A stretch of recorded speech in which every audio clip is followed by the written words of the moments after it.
নতুন ভোটার হিসেবে যারা অন্তর্ভুক্ত হয়েছেন তাদের তথ্যে কোনো ভুল ভ্রান্তি থাকলে আগামী 17 জানুয়ারির মধ্যে আবেদন করতে হবে।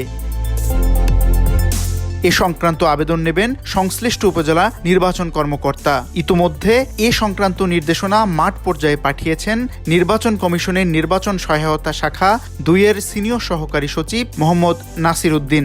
হালনাগাদ করা ভোটার তালিকা গত 2 জানুয়ারি প্রকাশ করা হয়েছে। এরপর ভুলভ্রান্তি বা কারো কোনো দাবি আপত্তি থাকলে 17 জানুয়ারির মধ্যে আবেদন করতে হবে।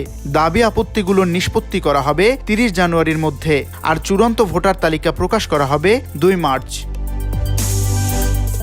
নির্বাচন কমিশনার ব্রিগেডিয়ার জেনারেল অবসরপ্রাপ্ত আবুল ফজল মোহাম্মদ সানাউল্লাহ জানিয়েছেন, হালনাগাদের আগে ভোটার ছিল 12,18,50,160 জন।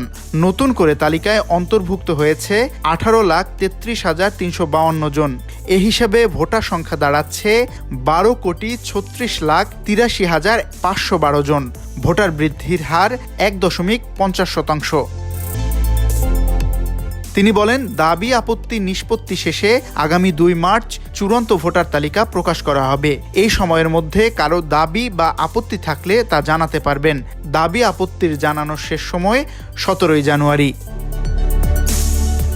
VOD Bangla news desk.